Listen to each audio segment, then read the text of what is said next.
In a poll I made in May of 2022, I asked you to simply pick a dragon, any dragon, just because. When pitted against the Nightwing, Silkwing, Leafwing, and Rainwing, the Icewing came out on top with 35% of the vote, meaning 301 out of 860 voters in 2022 picked it, so I guess that means something. But in a recent community post where I showcased these 5 guys, I figured I'd put together some stats from the comments. Instead, the Nightwing came first, leaving the Icewing tied for 3rd place, so I guess that also means something. I'm not quite sure how popular they are now, but they're certainly up there, possibly fascinating fans with their sparkly white scales, frost-breathing abilities, and their sharp rev of spikes along their back neck. For these cold dragons, I wanted to pull together another loose theme of inspiration. Naturally, I just wanted to do a theme of cold things. But what cold things could I theme them off of specifically? Ice formations? Planets? Yogurt? Refrigerators?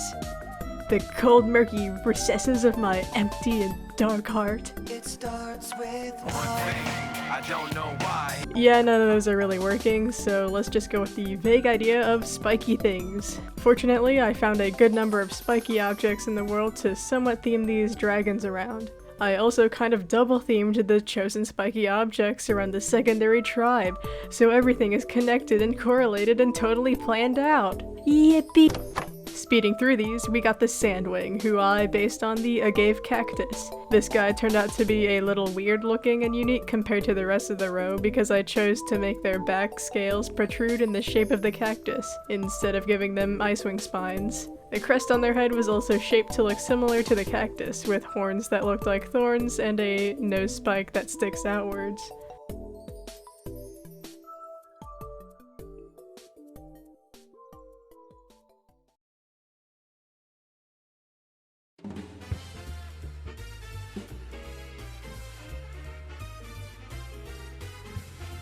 The Mudwing was based around stalagmites and stalactites. This influenced the thick and uneven horns along their back and the horns that stick out from their chin.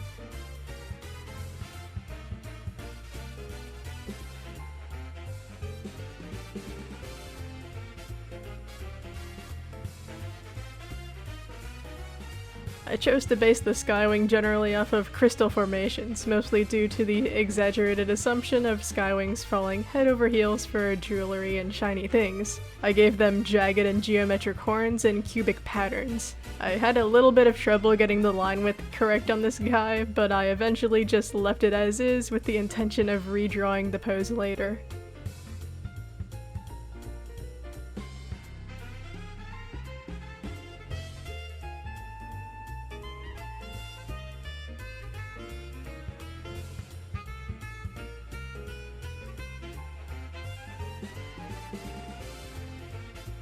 Between the pufferfish and sea urchins, I chose the sea urchin as a theme for the Seawing, mainly because I found this one with cool white tips wearing a lovely little shell hat. I plan to mimic the white fade on the spikes with the coloring, but in the meantime I gave this guy various spikes and a shell hat.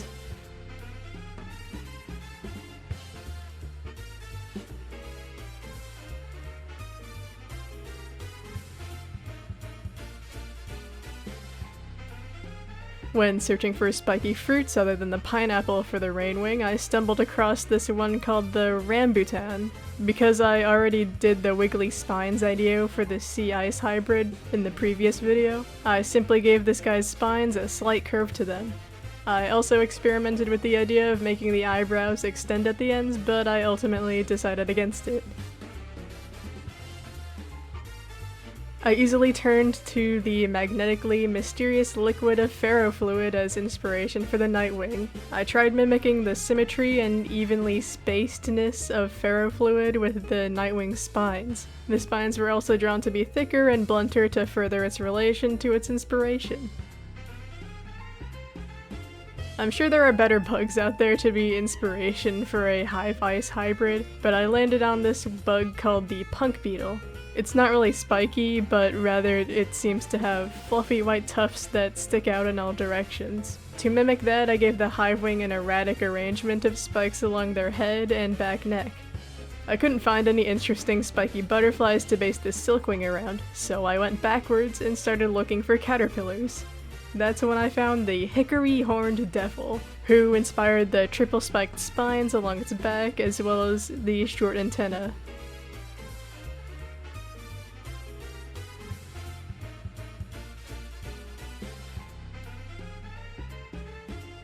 The Leafwing was based around both white roses and red rose thorns. Initially I gave them kind of a brutish look, but I changed them to be a little more peaceful looking. I intended to make them look very friendly, accompanied with sharp spines to make you second guess them. Additionally, I gave them a rose accessory and claw scratch scars to even further throw onlookers off. So are they deadly? Friendly? Who's to say?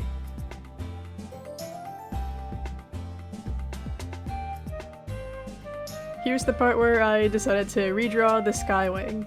I was tempted to redraw the Seawing as well, but then I gave it this lovely little caption for the funnies and sillies and thought it would be fine if I left it as it is.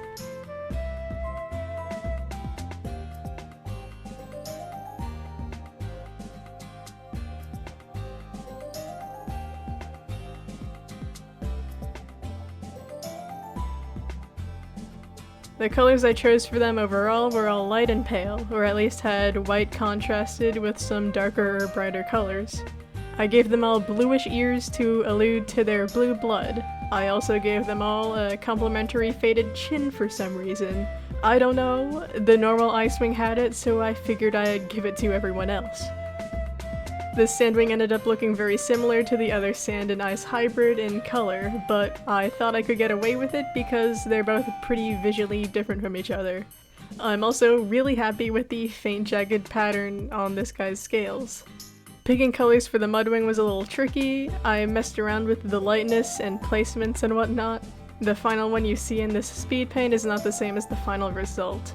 I gave the final drawing bluish horns with a brown and white body that has streaks to mimic speleothems. The Skywing was also somewhat difficult to pick colors for. I ended up going back and reversing the colors, making the horns orange and the body light instead of the other way around.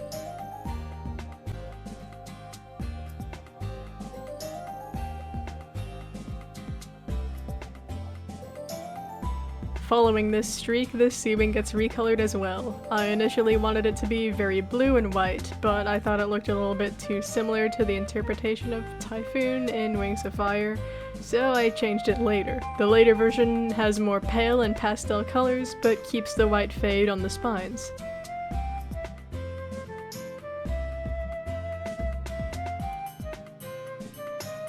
Although somewhat simple, I'm happy with how the Rainwings colors turned out. I wanted to mimic the rambutan fruit by giving them a white body and a magenta back, with spines tipped with aqua. The Nightwing also turned out a little generic, but I tried to spice it up a little with dark freckles along their body. I went back to this later to make them look a little more like sparkles and stars, as well as switching out the freckles on their dark scales with white ones. To mimic the bug it was based on, I gave the Hivewing a dull orange body and a dark brown back, with random white splotches all around it.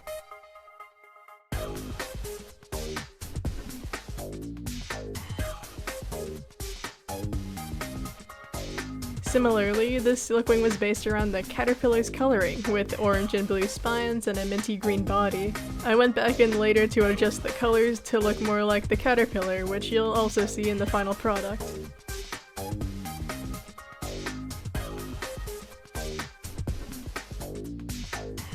For the Leafwing, I really wanted to give them red spines to mimic rose thorns, but I don't think red is a part of a normal Leafwing's color palette. I tried out green for a moment before saying, screw it, we go in red. It just had some interesting color diversity, even though it's probably not accurate at all to either species.